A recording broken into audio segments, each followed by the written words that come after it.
কি বলবে, মানে এটা বাড়াবাড়ি হয়ে যাচ্ছে রুদ্রাঙ্ক। আমি জানি তোমার হাতে কিছু নেই, কারণ তুমি পুলিশ মন্ত্রী নও, যেরকম শতদ্রু দত্তও পুলিশ মন্ত্রী ছিল না, কিন্তু তোমরা ফেসে যাবে। মমতা বন্দ্যোপাধ্যায় বা অভিষেক বন্দ্যোপাধ্যায়ের এই অ্যাডভাইজারদেরকে চেঞ্জ করে ওনাদেরকে এবার রিটায়ারমেন্ট নেওয়ার সময় এসেছে রুদ্রাঙ্ক। না দেখুন, আমি বলি যে প্রথমে আমি তিনটে ভাগে কথাটা বলবো। দেখুন, প্রথমে হচ্ছে 1940 সালে ঝাড়গ্রামে নেতাজি সুভাষচন্দ্র বসু একটা সভা থেকে বলেছিলেন যে যারা গেরুয়া বসন পরে ধর্মকে সামনে রেখে আন্দোলন করে, এই সম্পূর্ণ বিষয়টার বিপক্ষে সেদিন সুভাষচন্দ্র বসু কথা বলেছিলেন। এবার আসি, তুমি তো সুভাষচন্দ্র নও। আমি তো নয়, আপনিও নয়। এবার চন্দ্র হই বলো, আপনি সনাতন, আমিও সনাতন। এবার আসি একজন আমাদের ভারতবর্ষের বুকে বা আমাদের বাংলার বুকে হয়তো। আচ্ছা রুদ্রাঙ্ক, আমার একটা সিম্পল প্রশ্ন। আমি জানি তুমি আমার ভাইয়ের মতন, এটা তোমার উত্তর দেওয়ার কথা নয়, মমতা বন্দ্যোপাধ্যায়ের উত্তর দেওয়ার কথা। তোমরা কেন বাংলাদেশ উপ হাই কমিশনে এরকম ভাবে একটা জঙ্গি আন্দোলন করছো?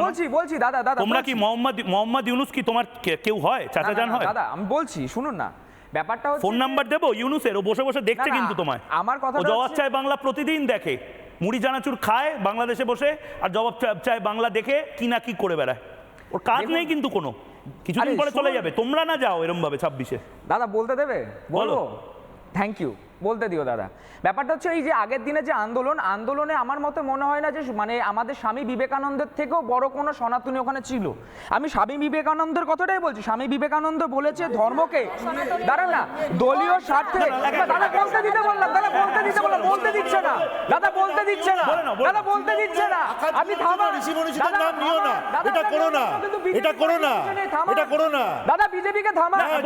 দাদা 30 সেকেন্ড বলেনি, মারবে কেন? স্বামী বিবেকানন্দ বলেছে ধর্মকে যদি দলীয় স্বার্থে ব্যবহার করা হয় তাহলে সেটাকে ধর্মের অবমাননা করা হয়।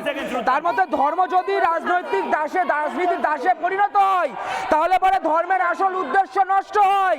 তারপর আমি বলি, ভারতবর্ষের বিদেশ মন্ত্রী বাংলাদেশের সাথে কথা বলতে পেরেছে, মানবাধিকার কমিশনে জানাতে পারেনি। আবার স্বামী বিবেকানন্দ এটাও বলেছে, মানুষ যদি ক্ষুধার্ত থাকে, অশিক্ষিত থাকে, তাহলে আমরা যদি কেবল ধর্ম নিয়ে রাজনীতি করি তাহলে সেটা বিশ্বাসঘাতকতা। আপনারা সবাই বলছেন, আমাকে 30 সেকেন্ড বলতে দিচ্ছেন। তখন লাঠি চাপড়া দম হয়, তখন তো লাঠি খায় বসে বসে, লাঠি খায়। আর এখন যত লাঠি চায়, যত অত্যাচার হিন্দুদের ওপরে, মহিলাদেরকেও ছাড়েনি, মহিলাদের উপরে অত্যাচার করেছে। এইটা হচ্ছে তৃণমূল কংগ্রেস।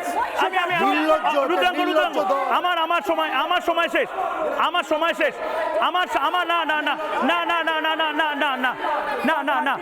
হয়ে গেছে আমার সময়। আমার রুদ্রাঙ্ককে আমি বেশ আমি রুদ্রাঙ্ককে অপমান করা হয়েছে। হিন্দু রক্ত থাকলে কেউ এভাবে বলতে পারে না। আমি শুধু রুদ্রাঙ্ককে একটাই কথা বলছি, জেল কে তালে টুট গে। এরা ছাড়া পেয়ে গেছে। এদের সাথে আবার তুমি ডিবেট করতে পারবে। এরা আর জেলে নেই। জেলে থাকলে আমাদের ডিবেটে রুদ্রাঙ্কদের সুবিধা হতো, কিন্তু এরা জেলে নেই। আবারও বলছি, আজকে হয়তো প্রিয়ন্তী, শিল্পা বা দিতিদেরকে এই স্টুডিওতে আনা হয়েছে। কাল যখন আমাদের ছাবা, যারা সিংহরা, বাঘের বাচ্চারা, হিন্দুর বাচ্চা যারা, তারা যখন ছাড়া পাবে তাদেরকেও এভাবে উদযাপন করা হবে। কেন জানেন?